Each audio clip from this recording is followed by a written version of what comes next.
안녕하세요. 네, 두 번 인사드리게 됐습니다. 자, 행정법 이제 1기 오늘부터 시작입니다. 많이 쉬진 못하셨겠지만 우리는 또 열심히 달려야 되니까 또 할 수 없습니다. 자, 1월 3일이고요. 새해 복 많이 받으시고요. 무엇보다도 시험복만 확실하게 받으시면 좋겠죠. 그죠? 다른 복도 잘 받으시고 무엇보다도 합격에 관한 그런 복을 많이 받으시기 바랍니다. 자, 오늘부터 이제 1기를 진행하는데요. 일단 1기는 연기하고는 당연히 좀 차이가 있긴 해야 되겠죠. 일단 횟수도 3회 줄어들었습니다. 그런데 3회 줄어들었지만 이제 기본 교과서를 그대로 다시 반복만 하는 것은 이제 큰 의미가 없고요. 일단 진도에 맞춰서 징점을 정리를 하되 이제 연기에 비해서는 관련되는 사례를 조금 더 많이 접할 겁니다. 일단 연기 때는 개념에 대한 이해가 먼저 필요했었고요. 그래서 여러분들이 머리를 그냥 쥐어 싸매면서 어떤 개념들을 이해하려고 이제 노력을 했는데, 이제는 그러한 개념과 법리 이런 것들을 기초로 해가지고 이제 사례를 조금 더 많이 접하면서 이게 사례에서는 이런 법리가 어떻게 출제되는구나, 이런 거를 이제 많이 접할 겁니다. 자, 그러다 보면 사실 시간이 더 빠듯해요. 횟수는 줄어들고요. 사례도 더 많이 봐야 되고요. 물론 이제 연기 때 여러분들이 이론을 확실하게 정리했다고 전제하고 사례에 충실하면 좋은데, 또 막상 물어보면요, 또 내 머릿속에 지우개가 돼가지고요, 연기 때 배웠던 것들 머릿속에 안 남아있고 다 도망간 것들이 또 많아요. 그걸 또 잡아야 돼요. 도망갈만 하면 또 여러분이 또 잡아야 됩니다. 그래서 이제 여러분들의 얼굴을 보고 강의를 하다 보면은 분명히 저는 연기 때 공부를 했으니까 당연히 알고 있으리라고 이제 전제를 하는데, 막상 또 물어보면 그런가? 긴가민가? 또 이런 표정들이 보여요. 그러다 보면 또 기본 이론에 대해서 설명을 해야 되고, 그러면 또 진도가 늦춰지게 되고, 이런 문제들이 있는데, 자, 그런 문제점을 해소를 하려면요, 적어도 여러분이 이제 책을 처음 읽는 건 아니기 때문에 수업을 하기 전에 반드시 그 범위에 맞춰 가지고 한 번은 이제 읽고 오세요. 연기 때는 아무것도 모르는 내용을 책을 미리 예습하라고 하는 게 여러분에게 굉장히 어려웠을 겁니다. 하지만 이제는 한번 여러분이 책을 봤기 때문에 예습을 하는 것도 어느 정도는 이제 이해가 될 거예요. 그래서 반드시 예습을 하고 오셔야 이제 수업을 조금 더 원활하게 이제 따라올 수 있다라는 것을 이제 말씀을 드리겠습니다. 자, 오늘 이제 나간 자료들이 좀 많은데요. 일단 진도표 좀 볼까요? 자, 진도표 보면은 제가 이제 1기 때는 연기하고 달리 주말반하고 이제 평일반을 이제 차별화해서 이제 강의를 하려고 합니다. 일단 주말반은 이 노동행정법 이 책을 다시 정리하면서 사례를 접하는 이런 컨셉으로 가고요. 평일반 같은 경우는 사례집이 주교재입니다. 전성균 선생의 이제 노동행정법 연습 요 사례집이 이제 주 교재고요. 그리고 거기에 곁들여서 없는 기출 사례 이런 것들을 이제 접하면서 진행을 할 겁니다. 그래서 사례에 조금 더 관심이 많으신 분이라면 이제 평일반을 선택하는 게 좋고요. 그 다음에 나는 아직 기본 이론 정도의 정리가 더 확실하게 필요하다라고 생각하시는 분들은 이제 주말반을 이제 선택을 하시면 될 것 같습니다. 근데 이제 주말반 학생이라고 하더라도요, 이 노동행정법 연습을 지금 같이 사서 진도에 맞춰서 보는 것도 나쁘지 않습니다. 그냥 여러분이 복습하실 때 사례집도 그냥 다시 쭉 읽어보세요. 사례집 읽어보면서 이해가 되든 안 되든 이런 식으로 출제됐구나, 여기다가 이런 걸 쓰는구나, 이거를 그냥 한번 쭉 읽어보세요. 이해가 제대로 됐든 안 됐든 간에 이제 전혀 이해가 안 되진 않을 겁니다. 그러니까 책을 읽어봐도 이런 문제가 나왔을 땐 이런 걸 쓰는 거구나, 이런 식으로 자꾸 익히세요. 그런 걸 저는 권고합니다. 굳이 2기 때 가가지고 사례집 본격적으로 하기보다는 주말반 학생이라고 하더라도 1기 때 사례집을 같이 보도록 하시고요. 전성현 선생한테 이제 물어보니까 개정판을 내지는 않고요, 추록으로 이제 추가된 사례를 추록으로 낸다고 하더라고요. 그러니까 지금 사더라도 상관없습니다. 어차피 개정판 나오지 않고 추록으로 나올 거니까 나중에 추록은 이제 제공이 되니까 그냥 교재를 사례집을 지금부터 사가지고 이제 같이 이제 보시는 걸 이제 주말반 학생들에게 이제 권고를 하고요. 인사말은 패스하고요. 강의 목표는 제 강의는 항상 확실한 것, 이해를 위한 강의를 지향합니다. 그래서 여러분들이 스스로 이제 사고를 하도록 하시고요. 계속 저도 이제 여러분에게 물어볼 거예요. 묻고 답하고 하면서 여러분이 스스로 대답할 수 있는 능력을 이제 키울 것이고요. 어쨌든 무엇보다 이해가 중요합니다. 이해가 돼 있어야 여러분이 스스로 책을 읽을 수 있어요. 가장 중요한 건 여러분이 스스로 책을 여러 번 반복해서 읽는 게 가장 중요한 겁니다. 그러려면 여러분이 이해가 안 돼 있는 상태에서는 책을 스스로 읽으면은 막막하고 답답하고 짜증만 난단 말이에요. 그러니까 이제 이해가 이제 중요하다 말씀을 드리고요. 항상 제가 삼위일체 강조하잖아요. 이해, 암기, 훈련, 삼위일체 강조하는데 요번 이제 일기 때는 연기에 비해서는요. 뭐 이해는 똑같습니다. 언제나 중요한 것이고요. 대신 이제 뭐예요? 암기를 연기 때보다는 조금 더 노력을 하셔야 됩니다. 물론 2기, 3기 때도 암기 열심히 더 하실 거예요. 근데 연기에 비해서는 이제는 하나씩 하나씩 좀 암기해 나가는 그런 노력을 하셔야 됩니다. 필수적인 개념, 의의 같은 거 쓸 수 있어야 되고요. 학설도 핵심적인 내용 정도는 쓸 수 있고 판례도 아주 중요한 법리 정도는 옮길 수 있도록 이번에는 이제 노력을 하세요. 수시로 하세요. 수시로 연습장에다가 계속 써보는 겁니다. 그리고 제가 연습장은 답안지용 노트를 권고했죠. 실제 실전에서 이제 쓰는 답안지용 노트를 연습장으로 해가지고 거기다가 계속 분량에 맞게끔 이제 써보는 그런 노력들을 꼭 하시기 바랍니다. 자, 2페이지에 강의 진행 계획 가보시면요. 뭐 기본 법리의 이해와 정리에 집중, 뭐 당연한 얘기고요. 일단 연기 수강한 것을 전제로 합니다. 그래서 쟁점별로 법리를 정리를 하는데 연기 때만큼 시간을 들일 수는 없습니다. 그래서 연기보다는 조금 더 컴팩트하게 이제 정리를 하고요. 그리고 이제 관련 리딩 판례들도 역시 이제 학습을 할 겁니다. 그리고 2번 이제 기출 사례를 이제 더 많이 이제 접하게 될 겁니다. 기출 사례가 이제 원래 오늘 제본으로 나가면 좋은데 죄송한데 아직 이제 제가 좀 교정을 보고 있고 막 이런 단계라 가지고 그래서 다음 주에 요거는 제본 자료로 이제 나눠드릴게요. 오늘 나눠드린 자료 중에 여기 공인노무사 시험 기출문제라는 이제 한 장짜리 자료 있죠. 자, 이런 식으로 기출 사례를 소개해 줄 겁니다. 완전한 목차와 완전한 해설은 아니에요. 근데 제가 이렇게 하는 데는 일단 요것도 이제 의도는 있습니다. 여러분이 이제 요 사례를 만나면서 일단 무조건 그냥 읽고 해설을 보지 마시고요. 일단 문제를 읽은 다음에 한번 고민을 해보시는 거야. 이제 해설은 가리고 문제만 읽고 나서 여기서 과연 나는 뭘 써야 될까? 어떤 목차를 구성해야 될까? 한번 살짝 고민을 해보세요. 고민을 해보시고 뭐 그래서 이제 어느 정도 목차가 구성되면 다행이고요. 그렇지 않다고 하더라도 이제 할 수 없죠. 일단 그 다음에 해설은 읽어봐요. 근데 해설을 읽어보면서 아 이런 걸 쓰는구나라고 이제 생각을 하시면 돼요. 그런데 이제 해설을 읽고 나서 해설에 지금 목차가 없어요. 그러니까 여러분이 목차를 한번 다시 구성을 해보세요. 이 해설의 이제 문단별로 여러분이 아 여기다가 이제 어떤 목차를 잡으면 될까? 그걸 한번 고민하면서 뭐 문제 제기, 학설, 판례, 검토 뭐 등등 이러한 목차들을 여기다가 살짝씩 한번 스스로 이제 구성을 해보세요. 그러면서 이제 하나씩 사례를 이제 접할 겁니다. 어쨌든 이런 식으로 된 기출 사례를 제가 여러분에게 이제 소개를 할 겁니다. 거기 2페이지에 보면은 두 번째 사례 같은 경우는 굳이 해설은 없어요. 뭐 약수령 문제 같은 거는 여러분 교재에 다 나와 있는 거기 때문에 약수령 문제는 그냥 제목만 소개하고 있는 경우도 있고요. 또 중복되는 문제는 역시 이제 제목만 소개하거나 이제 생략을 했습니다. 그래서 진도에 맞춰서 대표적인 기출 사례를 이런 식으로 이제 약식으로 소개를 하고 있으니까 요것들을 활용을 해서 이제 아 이런 법리가 이런 식으로 이제 출제되는구나. 라는 거를 이해를 하면서 이제 학습을 하시면 되겠습니다. 자, 다시 이제 진도표 오면 이제 3번에서 제가 연기 들으신 분은 아시겠지만 제가 끊임없이 중간중간에 여러분에게 이제 물어봅니다.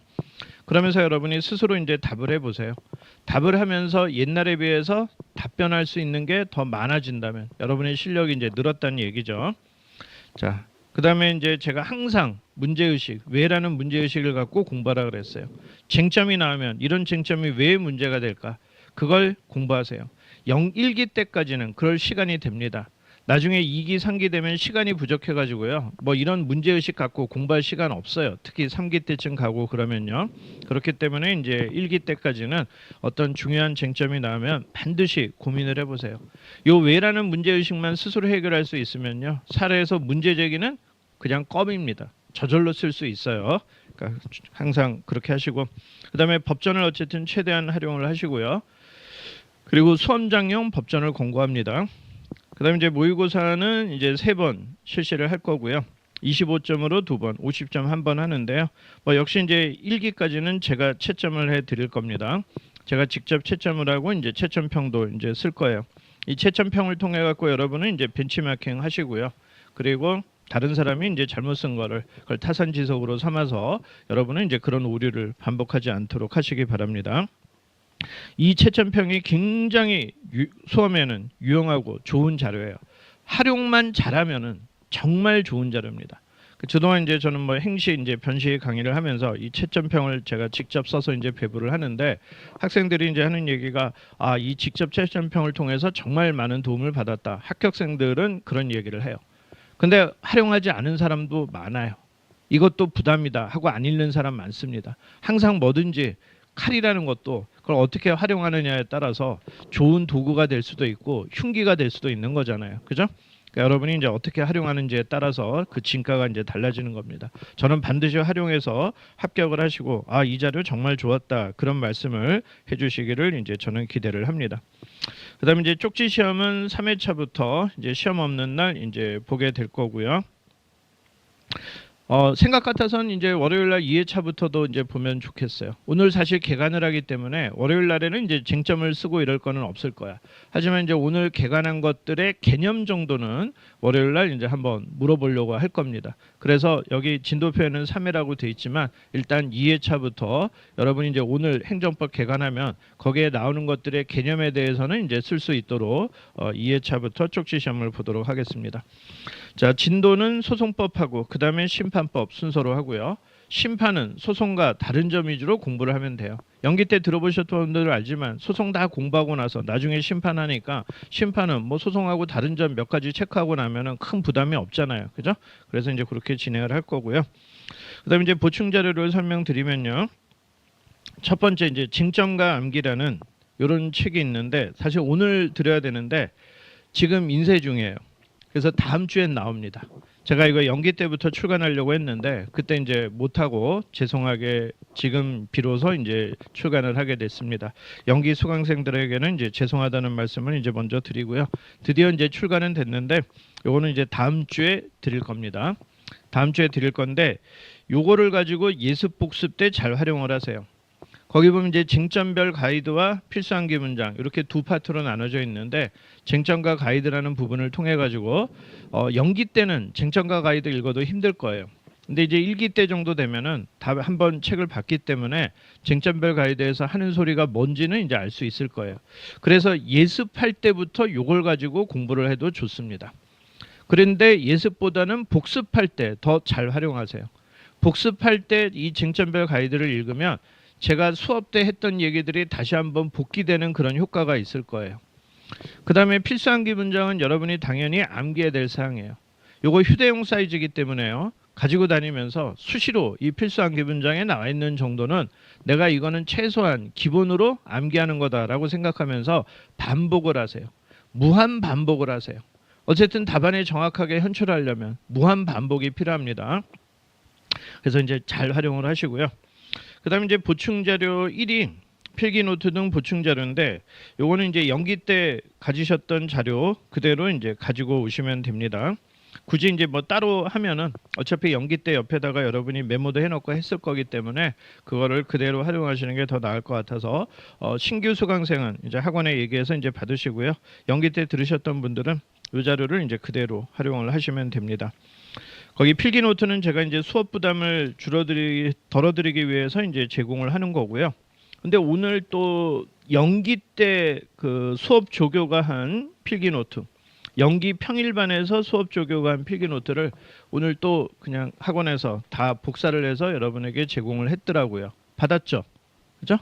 네, 뭐 요것도 같이 활용을 하세요. 같이 활용하셔도 되고요.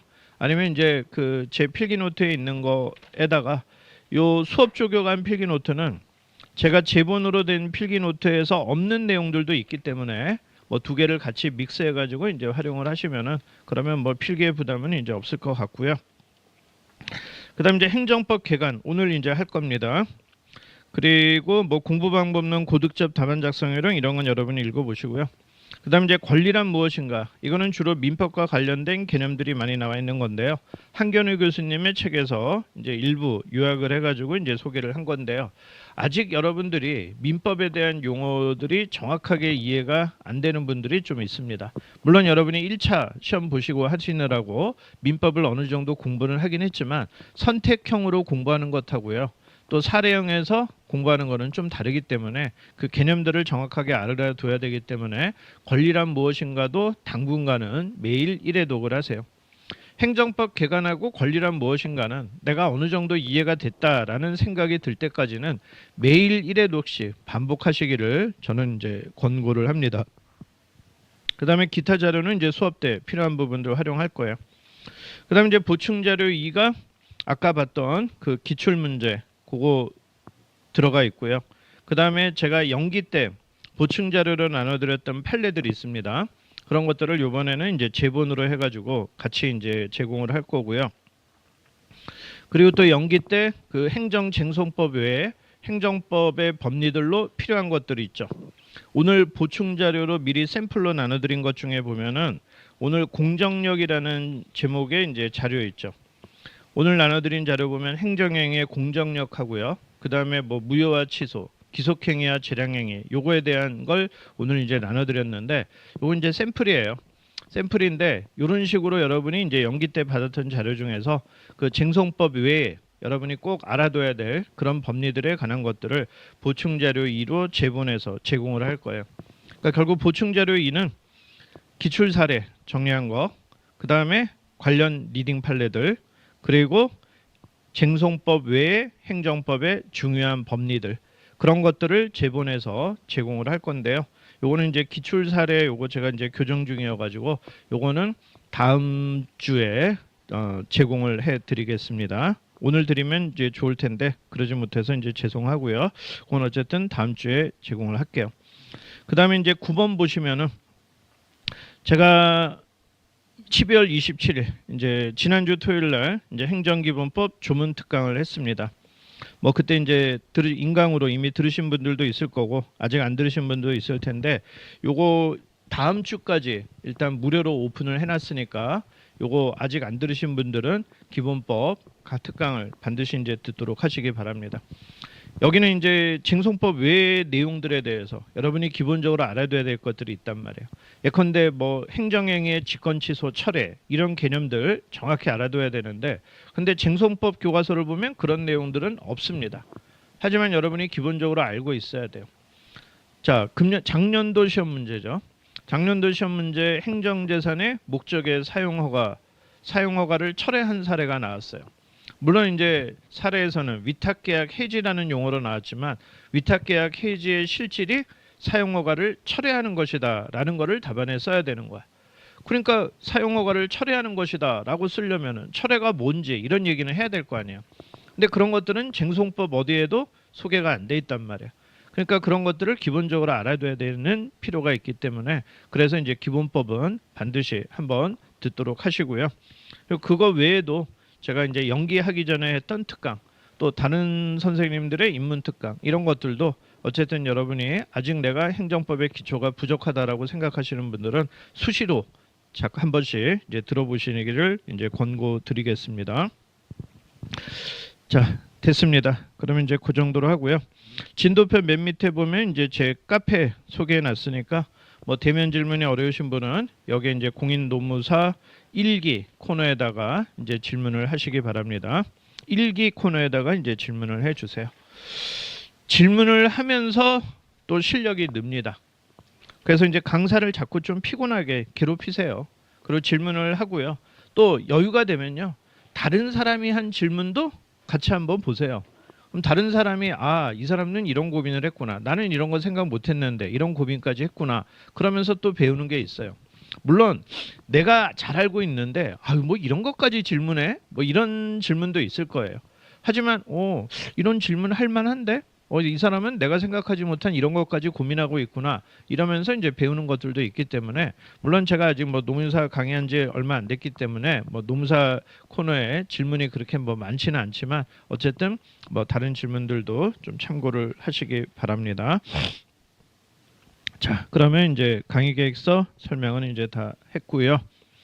그럼 이제 오늘 자료도 다 설명을 했으니까 이제 됐고, 그러면 이제 오늘은요, 첫날 진도는 행정법하고요, 행정쟁송법 개관을 할 겁니다. 연기 때는 거의 한 3회 가까이 걸쳐서 이제 개관을 했습니다. 여러분이 이제 행정법을 처음 공부하다 보니까 모르는 개념들이 많아서 그랬어요.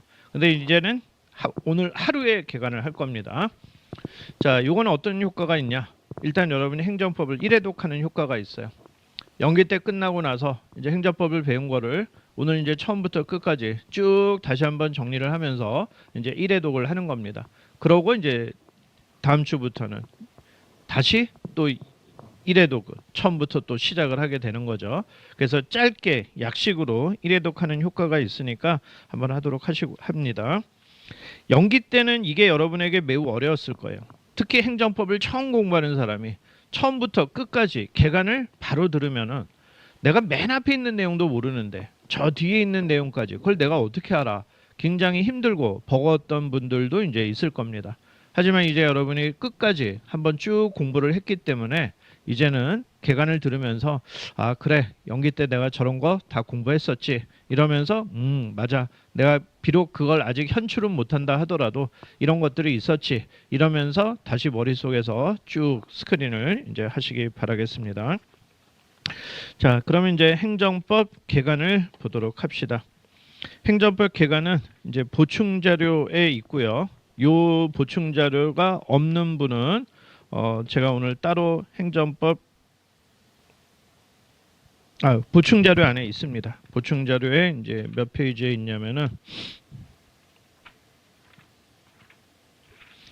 55페이지에 있습니다. 보충 자료 55페이지 봅시다.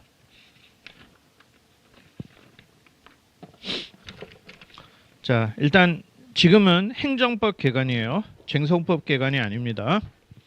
자, 그러고 그 연기 때 필기 노트 이런 거 이제 같이 보셔도 이제 좋습니다.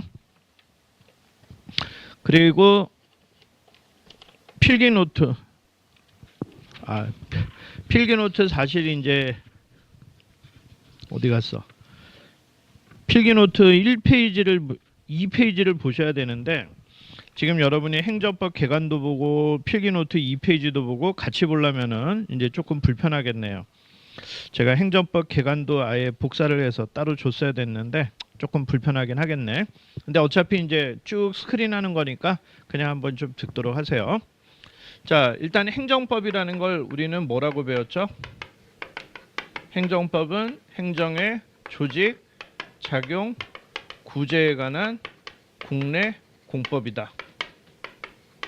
그러면 행정법은 조직법, 작용법, 구제법 이렇게 이제 세 가지 파트로 이루어져 있다라는 걸 이제 알 수 있겠죠. 그리고 조직법, 작용법, 구제법이 뭔지 제가 55페이지에 소개를 했는데 일단 법이라는 것은요. 사람과 사람 사이의 법률 관계를 규율하는 거야. 그래서 법률 관계의 당사자는 항상 사람인데, 그죠? 그럼 행정법 관계도 사람과 사람 사이의 이제 법률 관계인데 이 사람이 누구냐? 한쪽을 행정 주체라고 해요. 즉 행정권을 행사하는 법 주체를 우리가 행정 주체라고 얘기하고 한쪽 사람을 우리는 행정의 상대방이 되는 행정 객체라고 얘기를 하는 거지. 자, 그러면 요 사이를 규율하는 규범. 그런데 그 규범인데 도덕과는 달리 강제력에 의해서 뒷받침이 되는 규범. 그걸 우리는 법이라고 하잖아요. 그죠? 그래서 행정주체와 행정객체 사이의 생활 관계를 규율하는 규범. 그걸 우리는 행정법이라고 얘기를 하는 것이죠. 그죠? 그래서 행정법 관계 당사자를 우리는 행정주체, 행정객체 이렇게 얘기를 하는 거예요. 근데 이제 행정주체는 누가 있죠? 국가가 있고 공공단체가 있고 그리고 공무, 수탁, 사인이 있죠. 원래 사인은 행정 객체일 거예요. 근데 행정객체가 행정주체로부터 권한을 위탁받으면 공무수탁 사인이라고 해서 행정주체로 등업이 될 수도 있단 말이야. 그죠? 제가 편한 말로 등업 그랬는데, 그래서 사인은 통상적으로는 객체지만 행정주체가 될 수도 있다. 그죠? 그러면 행정객체는 사인만이 될까요? 사인만이 행정객체가 되는 건 아니에요. 국가나 공공단체도 행정객체가 될 수 있어요, 없어요? 될 수도 있습니다. 아시겠죠? 서울시가 수도를 공급하는데 국가의 청사에 수도를 공급하면, 그러면 그때는 국가는 행정객체가 되고 서울시는 행정주체가 되는 것이죠. 그죠? 그래서 통상적으로는 사인이 행정객체가 되지만, 하지만 국가 등도 행정객체가 될 수도 있다라는 걸 알아두시고요. 자, 국가는 시원적인 법주체예요. 그죠? 국가, 대한민국이 만들어졌으면 국가는 시원적인 행정주체가 되는 거고요. 그 다음 이제 공공단체는 뭘 공공단체라고 하죠? 국가로부터 공행정 사무를 위임받아서 행정권을 행사하는 단체를 우리가 공공단체라고 해요. 근데 공공단체의 대표 선수가 누구예요? 지방자치단체가 있고요. 그 다음에 공법상 사단이 있고, 공법상 재단이 있고, 영조물 법인이 있죠. 그죠? 법인은 사단법인, 재단법인 두 가지가 있다. 민법에서 배웠잖아요. 공법상 사단을 다른 말로 뭐라 그러죠? 공공조합이라고 하죠. 공법상 사단의 대표적인 예가 뭐예요? 행정법에서 등장하는 대표적인 사례는 재건축, 재개발조합 이런 것들이에요. 그걸 공공조합이라고도 합니다. 그 다음에 이제 공법상 재단이 있어요. 국가나 자치단체가 재산을 출연해서 만든 공공단체를 우리는 공법상 재단이라고 합니다. 한국장학재단 뭐 이런 것들이죠. 그죠? 그 다음에 영조물법인. 영조물에 법인격을 부여하면 영조물법인이 돼. 영조물이라는 것의 강학상 개념은 뭐죠? 영조물이라는 건 강학상 개념이에요. 강학상이라는 건 학자들이 강단에서 만든 개념을 말하는 거예요. 실정법상의 용어가 아닙니다. 실정법에는 영조물이라는 개념이 여러분 어디서 만났지? 영조물이라는 개념 실정법에서 어디서 만났는데, 한번 만나본 적이 있는데, 물론 징송법의 시험범위는 아니지만요. 국가배상법 제5조에 가면은 영조물 책임이라고 해가지고요. 영조물의 설치 관리의 하자로 국민에게 손해를 끼치면 국가나 자치단체가 국가배상 책임을 지도록 하고 있어요. 실정법에는 그렇게 영조물이라고 표현되어 있는 경우도 있어요. 그런데 국가배상법 5조의 영조물은 강학상 영조물이 아니에요. 강학상 공물을 의미하는 것이에요. 공물은 또 뭐였죠? 공물이라는 것도 여러분 시험 범위는 아니야. 그런데 금년도, 작년도 시험 문제처럼 행정재산의 사용허가, 이거 행정재산, 강학상 공물에 해당되는 거거든요. 그런 식으로 이제 관련돼서 나오기도 하는데, 여러분의 직접적인 시험 범위는 아니지만 여러분은 작년도 시험 문제 같은 경우에 청사 같은 것이 바로 강학상으로는 공물에 해당한다. 이런 말들을 답안에 쓰면은 다른 사람하고 차별화될 수 있는 그런 답안을 쓸 거예요. 공물이라는 개념은 역시 강학상 개념이고요. 행정 주체가 일정한 행정 목적, 공적 목적을 위해서 제공한 물건, 이걸 공물이라고 해요. 민법, 다만 이제 이때 물건은 유체물뿐만 아니라 무체물, 집합체를 포함한다라고 얘기를 해요. 민법에서 뭐 유체물, 무체물 이런 개념들을 배웠을 거 아니야. 그죠? 그러니까 청사 같은 게 대표적인 공물의 예에 해당이 되는 겁니다. 근데 국가배상법 5조의 영조물은 강학상 공물에 해당돼. 이걸 보면 우리는 뭘 할 수 있어요? 아, 실정법상의 용어하고 강학상 용어가 언제나 매치되는 건 아니구나라는 거를 우리는 알 수 있어요. 연기 때 한번 떠올려 보세요. 행정법에서는요, 실정법의 용어랑 강학상 용어가 매치되지 않는 경우들이 많아요. 그죠? 자, 음주운전을 이유로 해서 운전면허를 취소하는 거를 우리는 강학상 뭐라 그러죠?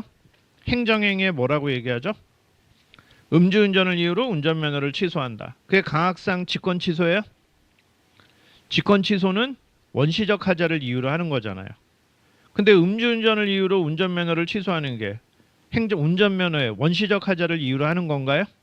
아니죠. 후발적 사정을 이유로 하는 거죠. 후발적 사정을 이유로 행정행위 효력을 소멸시키는 걸 뭐라고 해요? 강학상 철회라고 하잖아. 직권 취소하고 철회의 차이잖아요. 중요한 개념이잖아요. 근데 이런 것들이 여러분이 행정기본법 같은 걸 공부하면 나온단 말이에요. 그죠? 그래서 실정법에서는 취소라고 돼 있지만 근데 이것이 강학상 철회를 의미할 때도 있단 말이에요. 그죠? 실정법상의 취소가 강학상 직권 취소일 때도 있지만 철회를 의미할 때도 있단 말이에요. 음주운전이 아니라 만약에 운전면허를 부정하게 발급받았어. 그래서 운전면허를 취소했어요. 그럼 그때의 취소는 뭐겠어요? 그거는 직권 취소예요. 원시적 하자를 이유로 하는 거잖아. 처음부터 부정하게 발급받았으니까 처음부터 위법한 거잖아. 그래서 효력을 소멸시키는 거야. 근데 음주운전을 이유로 하면은 그거는 후발적 사정이잖아요. 처음에 면허 발급한 건 아무런 문제 없잖아. 그래서 음주운전했다는 걸 이유로 운전면허 효력을 소멸시키잖아. 그걸 철회라고 하잖아요. 자, 이와 같이 강학상 개념하고 실정법상의 용어가 일치하지 않는 경우가 있단 말이에요. 행정법에는. 그러니까 여러분은 사례에서 뭐 취소했다라고 나오더라도 이것을 직권 취소가 아니라 철회를 한 것이다. 이렇게 이해를 해야 되는 경우가 있다는 거예요. 아시겠죠? 자, 그럼 이제 어쨌든 영조물. 그럼 진짜 강학상 영조물은 무슨 개념이죠? 이거는 행정 주체가 일정한 행정 목적을 달성하기 위한 인적, 물적 시설의 복합체를 우리는 영조물이라고 해요. 자, 다시 일정한 행정 목적을 달성하기 위한 인적, 물적 시설의 복합체, 그걸 영조물이라고 해요. 영조물의 대표적인 예가 뭐가 있어요? 학교, 도서관, 박물관, 미술관, 병원, 이런 것들. 다만 여기서의 병원은 어떤 병원? 국가가 만든 병원, 자치단체가 만든 병원. 아시겠어요? 국가나 자치단체가 직접 운영하는 병원을 말하는 거야. 학교, 국가나 자치단체가 직접 운영하잖아. 교육 목적을 위해서요. 마찬가지로 국가나 자치단체가 직접 운영하는 병원들도 있단 말이에요. 아시겠어요? 자, 그런 것들을 이제 영조물이라고 해. 근데 영조물에다가 법인격을 부여하면 뭐가 돼? 그러면 영조물 법인이 되는 겁니다. 영조물하고 법인은 천지 차이가 있는 거죠. 자, 제가 인이라 그랬어요. 법학에서 인은 왜 의미가 있는 거야? 인만이 권리 의무의 기속 주체가 되잖아요. 인은 다시 자연인, 법인 두 가지가 있잖아요. 그죠? 그러니까 여기 나오는 국가, 공공단체, 영조물 법인, 얘네들 다 뭐예요? 얘네들이 자연인은 아니잖아요. 그러니까 얘네들은 다 법인이에요. 법인인데 사법인이겠어요? 공법인이겠어요? 당연히 공법인이지. 그죠? 다만 공무수탁사인은 뭐야? 사법인도 공무를 위탁받으면 사법인이지만 행정주체가 되는 거야. 아시겠죠? 민간협회예요. 그 민간협회에다가 장관이 어떤 권한을 위탁하면 민간협회가 그 권한을 행사해. 그렇다고 이 협회가 공법인은 아니에요. 이 협회는 사법인이야. 하지만 이러한 권한을 행사하는 범위 안에서는 행정주체로 취급을 하는 거예요. 아시겠죠? 자, 어쨌든 이런 식으로 이제 행정주체를 분류를 합니다. 그래서 이제 권리 의무의 기속 주체는 인만이 된다. 영조물에 불과하면 권리 의무의 기속 주체 아니죠? 학교, 요 앞에 가면 신성초등학교라는 학교가 있어요. 초등학교예요. 권리 의무의 주체예요? 신성초등학교의 땅이 신성초등학교의 소유예요? 아니죠? 누구의 소유예요? 신성초등학교 국립일까요? 공립일까요? 초등학교, 사립초등학교 말고 대부분은 국립이겠어요? 공립이겠어요? 아직 설마 공립의 의미를 모르는 건 아니겠죠? 국립은 나라국, 국가가 세운 학교를 말하는 거고 공립은 공공단체인 자치단체가 세운 학교를 우리가 공립이라고 하잖아요. 국립은 많지 않아요. 서울 같은 경우는 교대에 가면은 교대 부속 초등학교라고 있어요. 엄청 인기가 있는 이제 초등학교죠. 사립학교보다 양질의 교육을 받아. 근데 등록금은 엄청 싸. 그러니까 서울에 있는 웬만한 사람들은 자기 애들 교대 부속 초등학교 보내려고 거기다가 이제 신청을 합니다. 저도 제 딸 초등학교 들어갈 때 혹시나 하고 넣어봤어요. 역시나 떨어지죠. 경쟁률이 엄청나기 때문에. 그건 국립이야. 근데 대부분의 이제 초등학교는 이제 공립이죠. 그럼 신성초등학교 영조물이에요. 신성초등학교는 권리 의무의 주체가 아니에요. 그러니까 저 학교의 땅의 소유권자는 누구예요? 서울시예요. 아시겠어요? 서울시의 소유지 신성초등학교의 소유가 아니란 말이에요. 영조물은 권리 의무의 주체가 안 된단 말이야. 근데 이 영조물에 법인격을 부여하면 어떻게 돼? 얘는 사람이 되니까, 법인이니까, 사람이 되니까 권리 의무의 주체가 된단 말이야. 아시겠죠? 그래서 서울대학교는 옛날에 어떻다 그랬어요? 옛날에는 영조물에 불과했어. 그래서 옛날에는 저 서울대학교 한 50만 평 정도 되는 땅의 소유권자가 누구예요? 옛날에는 국가였어요. 하지만 이제는 저 땅의 소유권자가 누구야? 국가가 서울대학교를 법인으로 만들면서 50만 평의 땅의 소유권을 법인에다가 넘겨버렸어요. 이제는 서울대학교 법인이 저 땅의 소유권자야. 아시겠죠? 그러니까 영조물이냐 영조물 법인이냐 어떤 차이가 있는지 알게 될 겁니다. 자, 아무튼 이제 행정주체, 행정객체 이게 행정법 관계의 당사자인데, 근데 조직법은 뭐냐? 자, 이 행정주체 누가 있는지 이런 걸 배우고요. 그 다음에 행정주체 대표적으로 국가하고 자치단체가 이제 대표 선수인데, 여러분 시험 문제에서도 주로는 국가나 자치단체가 등장을 할 건데, 여러분 국가나 자치단체 스스로 만나본 적 있어? 국가야 반갑다, 서울시야 반갑다 만나본 적 있어요? 없잖아요. 국가나 자치단체가 스스로 행위를 할 수 없잖아요. 그래서 이들을 위해서 행위를 할 자가 필요하죠. 그걸 우리는 뭐라 그래요? 행정기관이라고 하는 거죠. 여러분 민법 배우셨지만 민법에는 법인, 사단법인, 재단법인 있잖아요. 근데 법인이 스스로 행위를 할 수 없잖아요. 그래서 민법에서 뭘 규정해요? 법인의 기관을 규정하잖아. 그래서 민법에서 법인의 기관 뭘 규정했어? 이사, 감사 규정했잖아. 그죠? 마찬가지로 행정주체도 스스로 행위를 못하니까 어떻게? 국가나 자치단체도 국가나 자치단체를 위해서 행위를 할 기관이 필요하단 말이에요. 그걸 우리는 행정기관이라고 얘기를 하는 거지. 그죠? 근데 이 행정기관, 어떤 기관을 설치하고 그 기관은 권한을 어떻게 행사하고 또 기관과 기관 간의 관계는 어떠하고, 그런 것들을 공부하는 게 바로 조직법이에요. 그래서 행정조직법은 거기 개관에도 나와 있지만 행정주체의 내부 조직에 관한 법이다. 그래서 행정기관의 조직과 행정기관 상호 간의 관계, 그리고 행정기관의 권한을 규율하는 법이래요. 자, 행정기관 종류는 매우 다양해요. 종류가 다양한데 이제 분류 방식을 할 때 대표적인 게 구성원의 수에 따라서 분류를 하기도 해요. 구성원의 수가 하나다. 그러면 우리는 독임제 기관이라고 얘기를 하고요. 2인 이상이다. 그러면 이제 합의제 기관이다. 합의제 행정기관이다. 그렇게 얘기하죠. 장관, 청장, 자치단체장 1인이니까 독임제 기관 또는 단독관청 이렇게 표현해요. 그 다음에 각종 위원회, 감사원 이런 것들 구성원의 수가 복수니까 합의제 행정기관이라고 얘기를 합니다. 그 다음에 또 가지고 있는 권한에 따라서 어떻게 분류를 하냐? 행정청, 의결기관, 자문기관, 보조기관, 보좌기관 등등 다양하게 이제 분류를 합니다. 이 중에서 가장 중요한 분류 방식 중요한 게 뭐야? 행정청이에요. 여러분 시험 문제에서는 행정청이 중요해. 행정청이 왜 중요하죠?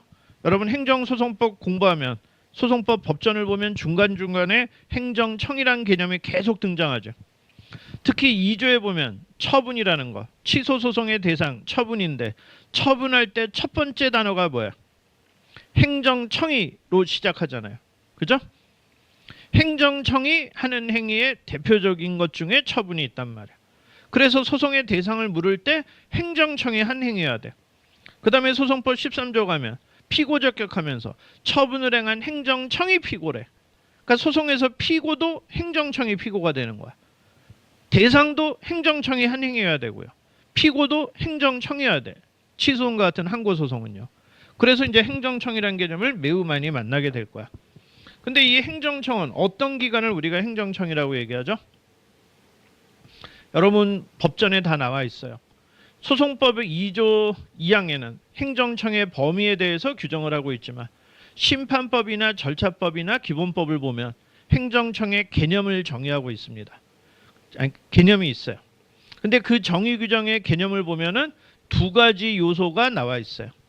행정청이 되려면 다른 기관과는 달리 어떤 권한을 갖고 있어야죠? 두 가지 권한은 있어야 된다고 하잖아. 어떤 권한이 있어야 되지? 대내적으로는 의사를 결정하고 대외적으로는 의사를 표시할 수 있는 권한이 있어야 된다. 요 두 가지 권한을 가지고 있는 기관을 우리는 특별히 행정청이라고 한다라고 했잖아요. 그죠? 여러분 지갑 안에 보면 운전면허증 있잖아요. 요새는 뭐 면허증, 모바일 면허증 갖고 다니고 이제 운전면허증, 실물 안 갖고 다니는 분도 있지만 운전면허증 갖고 있는 분 거기 보면은 누가 여러분에게 운전면허를 발급했어요? 지방경찰청장이 했단 말이야. 지방경찰청장이 홍길동이라는 애한테 면허를 발급하자라고 결정을 해. 그러고 그걸 표시해. 표시가 어떻게 나타나요? 여러분 면허증 보면은 밑에 서울지방경찰청장 직인 딱 찍혀 있잖아. 그게 표시한 거예요. 아시겠어요? 그러한 권한이 있는 기관을 우리는 행정청이라고 합니다. 그 다음 의결기관은 뭐예요? 의사결정, 의결. 의사결정은 실질적으로 할 수 있는 권한은 있지만 그러나 의사표시를 할 수 있는 권한은 없는 행정기관을 우리는 특별히 의결기관이다. 그렇게 얘기를 하는 거야. 아시겠죠? 대표적으로 징계위원회 같은 거죠. 징계위원회가 징계의 의결을 하면요. 징계권자는 거기에 반드시 따라서 징계 처분을 해야 돼. 그러니까 실질적으로는 징계위원회가 다 결정하는 거야. 근데 징계위원회는 대외적으로 처분을 하진 않아요.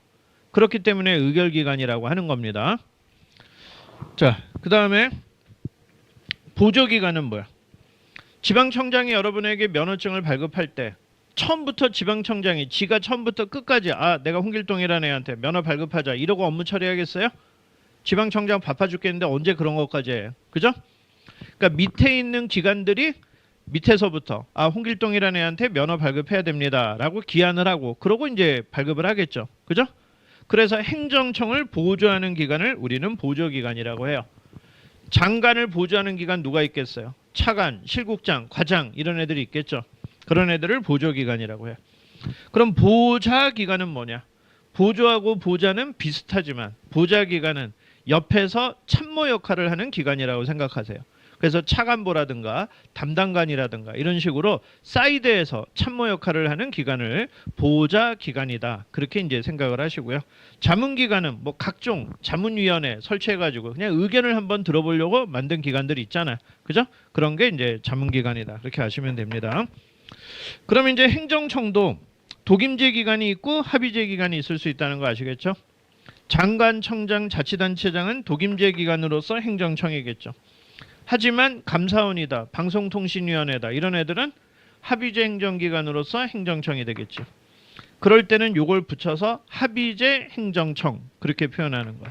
감사원, 공정거래위원회, 방송통신위원회 이런 애들은 합의제 행정청 그렇게 얘기를 합니다. 자, 그럼 이제 여러분은 뭘 정리하면 되냐? 거기 제가 이제 그 연기 때 노트에도 나와 있지만 서울시는 행정 주체예요.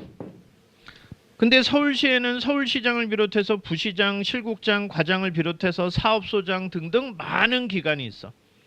그중에 서울시장은 서울시의 행정청이 되겠지. 그리고 서울시장을 구성하는 자연인을 우리는 뭐라 그래요? 서울시를 구성하는 자연인. 서울시장을 구성하는 자연인.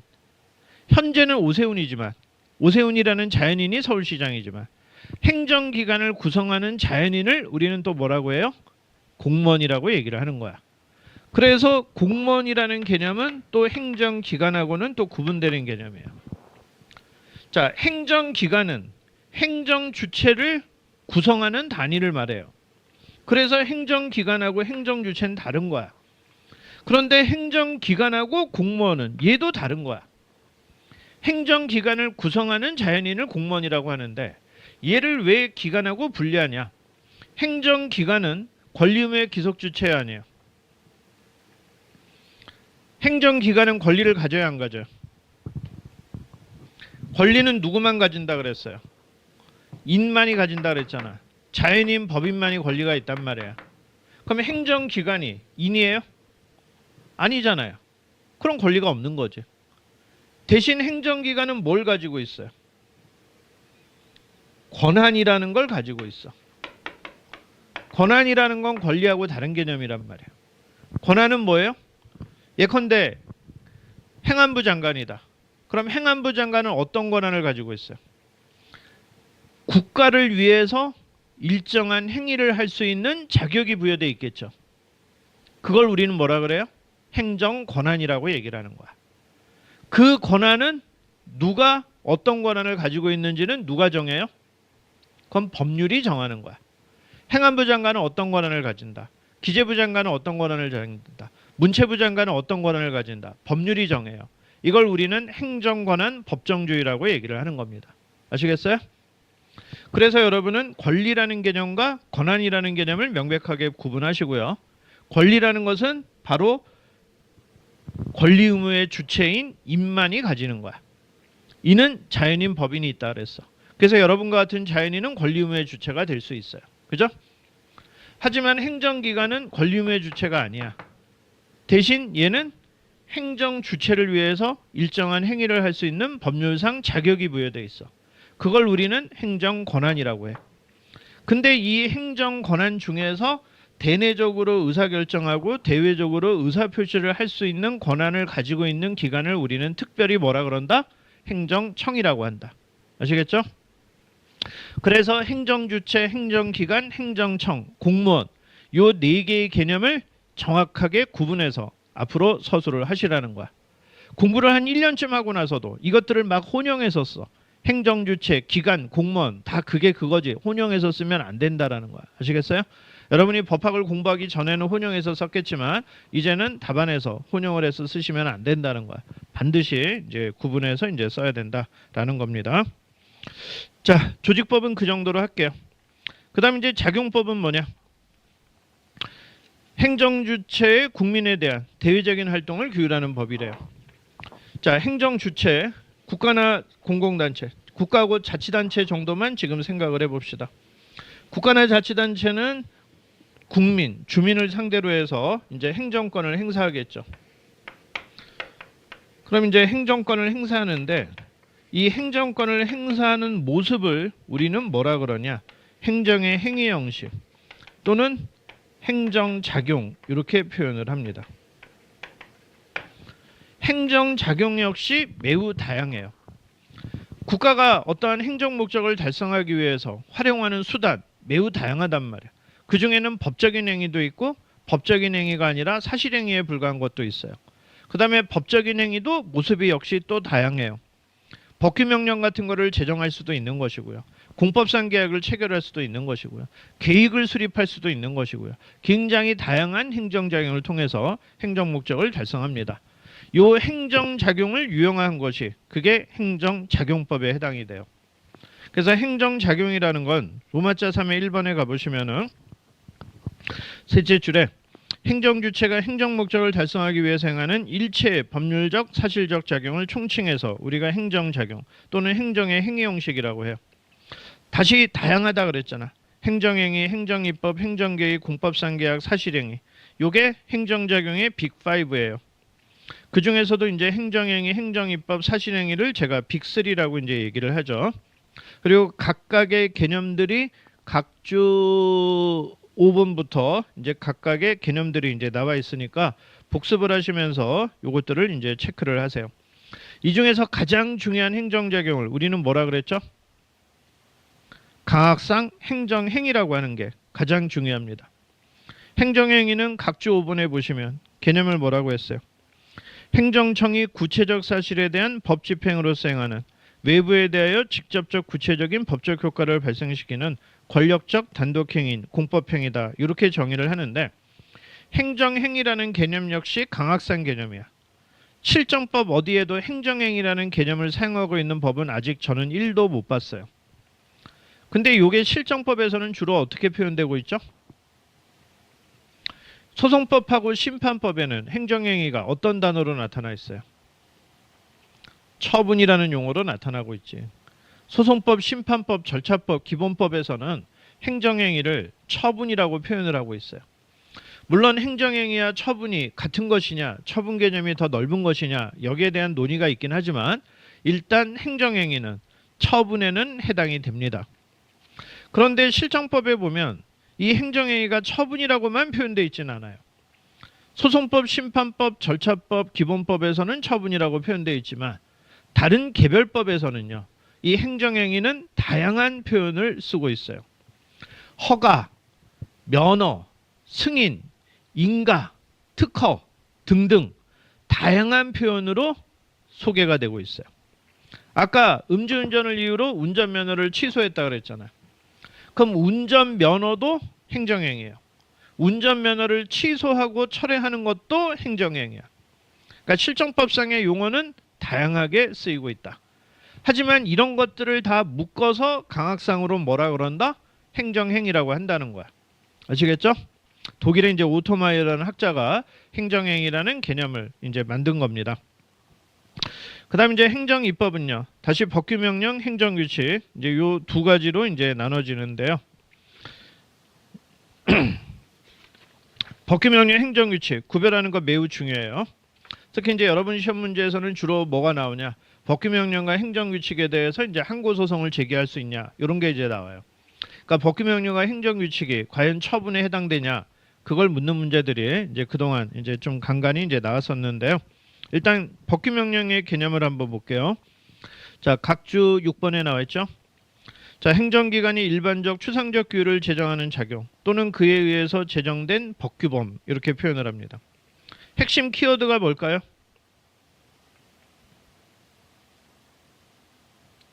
이 중에서 가장 핵심적인 키워드. 행정행위와 비교해서 핵심적인 키워드가 뭘까요? 행정행위에서는 핵심적인 키워드가 뭘까요? 구체적이야. 구체적. 근데 행정입법에서 법규명령은 구체적이 아니라 일반적, 추상적이야. 이 개념 연기 때 다 배웠는데 기억나시죠? 우리가 이제 규율 대상과 규율의 상대방을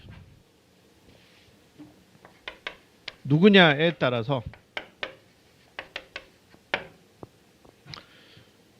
일단 구분을 해볼 때요. 규율의 상대방이 특정이 돼 있으면 뭐라 그러죠? 특정인을 대상으로 어떠한 행위를 할 때 그때 뭐라 그러죠? 개별적이라고 하죠. 그럼 특정인을 대상으로 하지 않고 불특정 다수인을 대상으로 하면 뭐라 그러죠? 개별적의 반대말? 일반적이라고 하지. 그 다음에 특정 사건을 규율하면 뭐라 그러죠? 구체적이라고 하지. 불특정 다수의 사건을 규율하면 뭐라 그러죠? 추상적이라고 하지. 그러니까 구체적의 반대말이 추상적이고 개별적의 반대말이 일반적이란 말이야. 그죠? 그러니까 상대방이 이제 특정됐냐, 대상이 특정됐냐, 불특정 사건, 불특정 다수인을 대상으로 하냐 따라서 이렇게 구분할 수 있단 말이에요. 그러면 개별적, 구체적 규율 이거는 보통은 행정행위가 그렇단 말이야. 과세 처분을 한다, 운전면허를 한다, 운전면허를 취소한다 이런 것들 다 뭐예요? 특정인을 상대로 특정 사건을 규율하는 거잖아. 그러니까 개별적, 구체적이라고 하는 거예요. 그래서 행정행위는 통상적으로는 개별적, 구체적이야. 그런데 법률이나 법규명령이나 이런 것들은 뭐예요? 불특정 다수인을 대상으로 불특정 다수의 사건을 규율하는 거잖아. 그래서 일반적, 추상적 규율이다 이렇게 얘기를 하는 거예요. 아시겠어요? 그런데 아까 행정행위의 개념에서 행정행위는 이제 줄여서 이렇게 이제 앞으로 칠판에서 이렇게 얘기하면 이건 행정행위야. 독일어로 이제 페어발퉁스 악스인데 그건 이제 줄여서 이렇게 표현합니다. 아까 행정행위의 개념에 개별적도 있었어요? 구체적만 있었잖아. 왜 개별적이란 말은 없을까요? 통상적으로는 개별적, 구체적이야. 근데 언제나 그렇진 않아. 일반적인데 구체적일 때도 있어. 어떨 때 일반적이고 구체적이죠? 그러한 행정행위 처분을 뭐라 그러죠? 일반 처분이라고 하잖아. 그죠? 일반 처분. 불특정 다수인을 대상으로 하는 처분을 일반 처분이라고 한단 말이에요. 이해되시겠죠? 그래서 일반 처분 같은 것도 있기 때문에 개별적은 통상적인 요소지만 반드시 필수적인 건 아니기 때문에 행정행위의 개념, 처분의 개념에는 구체적이란 말만 있는 거야. 여러분이 소송법 2조 1호에 처분의 개념 정의가 있지만 거기에도 구체적이라는 말만 있지 개별적이란 말이 없단 말이에요. 아시겠어요? 왜 개별적이란 말이 없는지 이유를 한번 생각해 보시고요. 자, 하지만 법규명령, 법률 이런 것들은 일반적, 추상적 규율이다. 이렇게 알아두시고요. 그래서 행정행위와 행정입법을 구분하는 가장 중요한 요소가 저거예요. 자, 그런데 이제 행정입법은 법규명령만 있는 게 아니라 이제 행정규칙도 있어요. 자, 행정규칙은 각주 7에 나와 있죠. 아니, 각주 8에. 자, 죄송합니다. 일단 각주 6이 행정입법의 개념이야. 행정입법은 각주 6을 보면 일반적 추상적 규율을 제정하는 작용 또는 그에 의해서 제정된 법규범, 사실은 그에 의해서 제정된 규범, 그게 행정입법이라고 할 수 있는데요.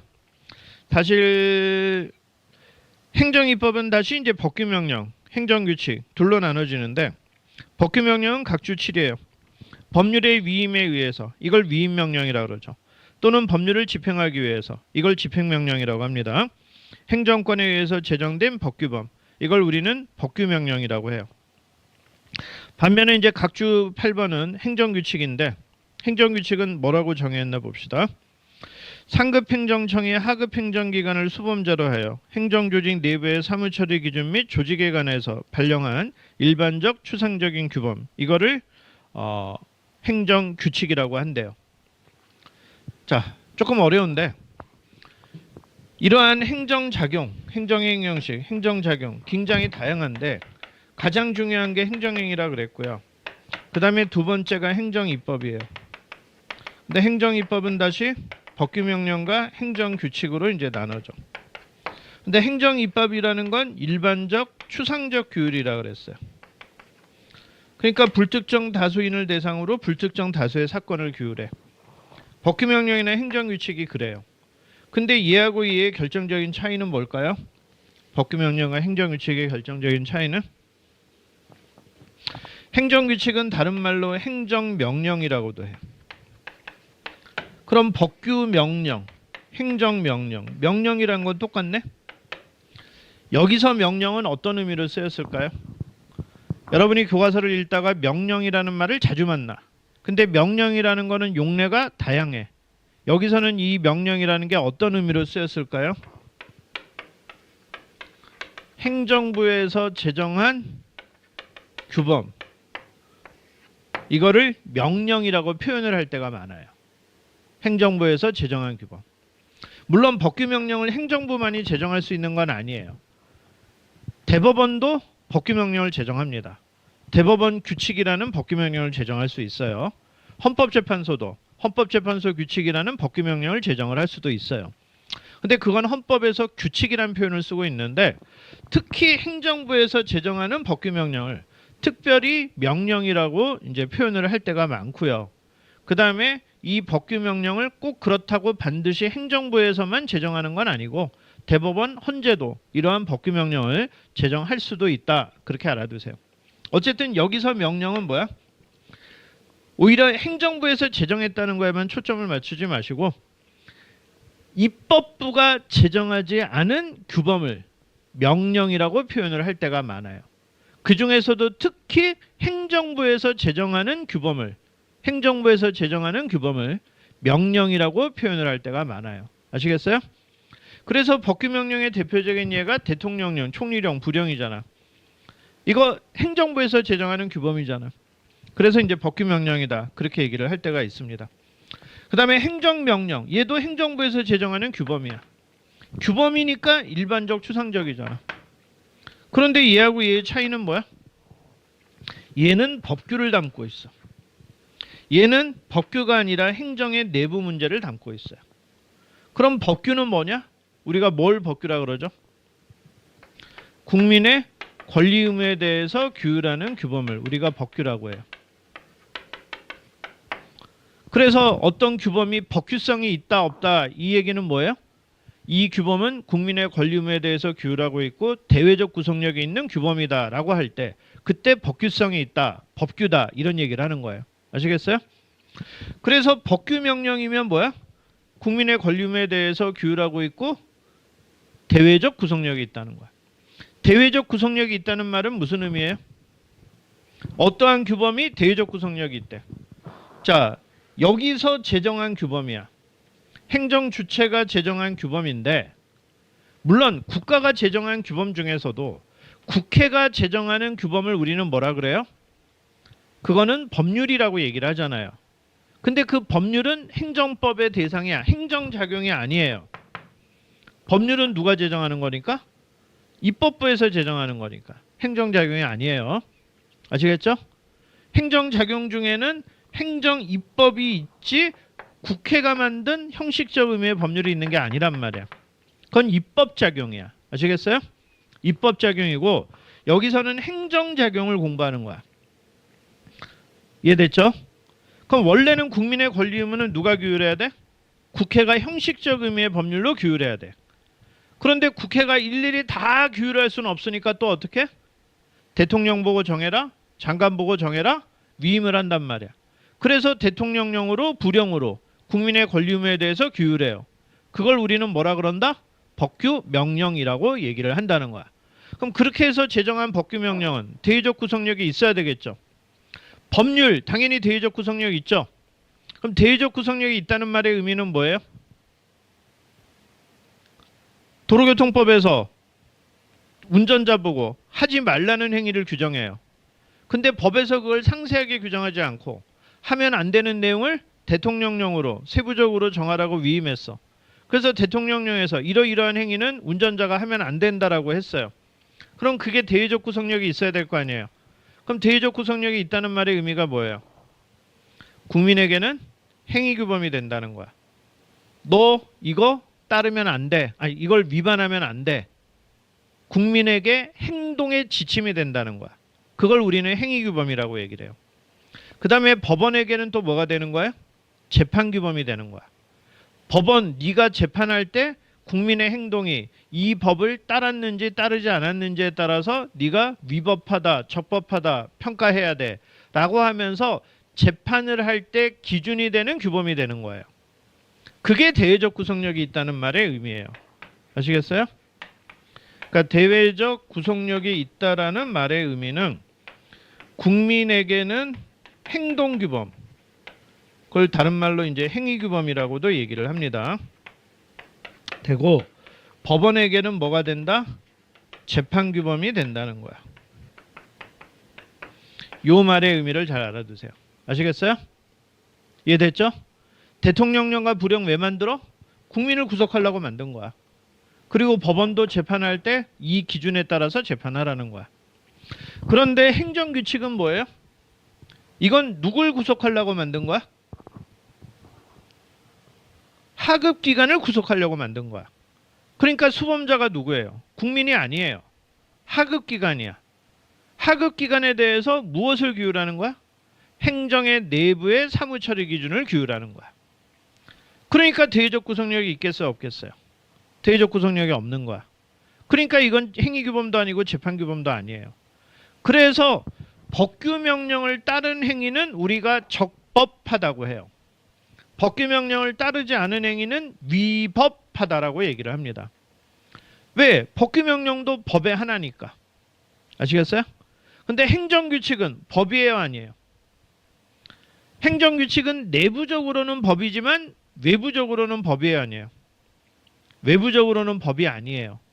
법이 아니기 때문에 행정규칙은 따랐다고 적법한 것도 아니고 따르지 않았다고 위법하다라고 단정해서도 안 되는 거야. 이 말 이해되시겠어요? 연기 때 다 배우긴 했을 텐데 또 기억이 가물가물한 텐데 제가 행정규칙은 따랐다고 적법한 것도 아니요 따르지 않았다고 위법한 것도 아니다 이런 얘기를 한단 말이에요. 왜 따랐다고 적법하지 않아? 우리가 적법, 위법 이런 말을 하잖아요.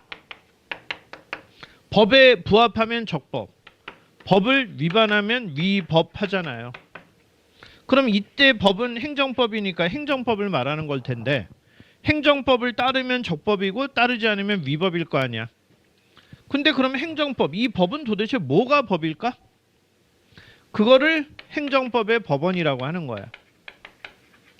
행정법 맨 앞에 교과서에 보면은 행정법, 여러분 쟁송법 말고 행정법 교과서, 행정법 통론 맨 앞에 보면 행정법의 법원이라는 걸 배워요. 여기서 법원은 뭘 말하는 거죠? 행정법의 존재 형식을 말하는 거야.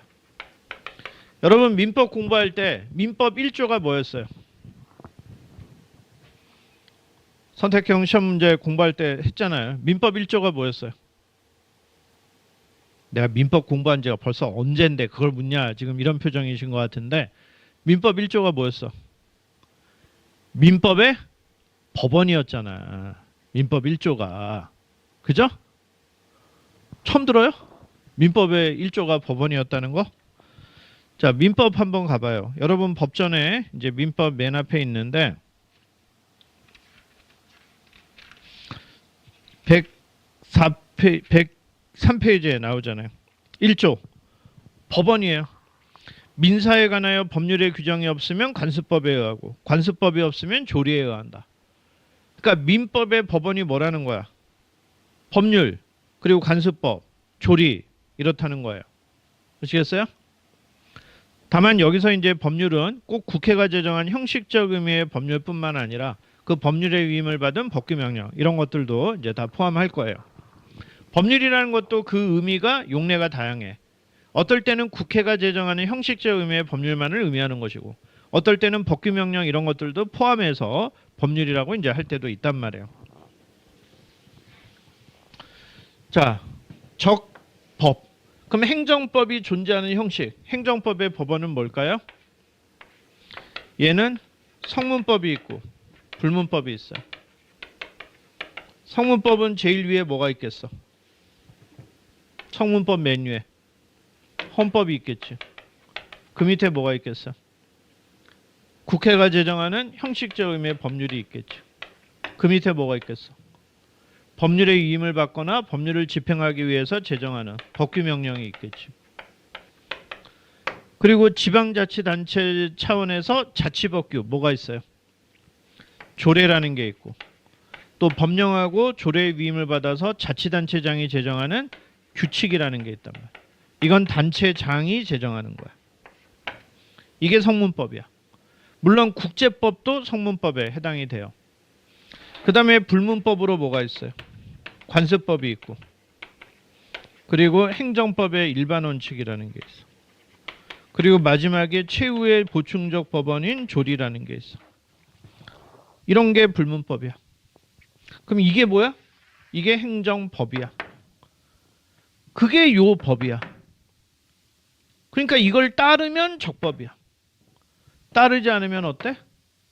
위법이 되는 거야. 아시겠어요? 근데 여기에 행정규칙이 있어요, 없어요? 행정규칙은 없잖아. 행정규칙은 행정법의 법원이 아니야. 행정법이 아니야. 그러니까 행정규칙은 따랐다고 적법도 아니고 따르지 않았다고 위법도 아니라는 거야. 아시겠어요? 이 개념 확실하게 알아두시고요. 자, 어쨌든 법규명령, 행정규칙 오늘 개략적으로 얘기를 했고요. 행정규칙의 이해 아직 잘 감이 안 와요? 행정의 내부적인 사무처리 기준을 정하라. 그게 잘 감이 안 와요? 이런 거 생각해 보세요. 지금부터 이제 가정이에요. 실제 법령이 아니라 가정을 해봅시다. 자, 도로교통법에서 혈중 알코올 농도 0.03 이상이면 운전면허를 취소하거나 1년 이내에 정지를 할 수 있다라고 했어요. 그럼 재량행위로 규정했죠? 기속행위가 아니죠? 선택의 자유를 줬죠? 그래서 0.03이라도 취소할 수도 있고 1년 할 수도 있고 안 할 수도 있잖아요. 또 반대로 0.3이라도 취소할 수도 있고 1년 할 수도 있고 10일 할 수도 있고 안 할 수도 있잖아. 재량행위예요. 이렇게 재량을 부여한 취지는 뭐죠? 입법자가 0.03 이상이면 무조건 취소해야 된다 이렇게 규정할 수도 있지만 이렇게 재량을 부여한 이유가 뭐예요? 구체적 타당성을 도모하려고 재량을 부여한 거잖아요. 그죠? 개별적 정의를 실현하기 위해서 여러분이 딱 생각해도 0.03 이내하고 0.3 이내를 똑같이 취급하는 건 그렇잖아. 그런 느낌 들잖아요. 그죠? 그 다음에 0.03 똑같이 수치가 나와도 사고를 내고 인적 물적 피해가 없는 경우하고 사람이 10명 죽고 그죠?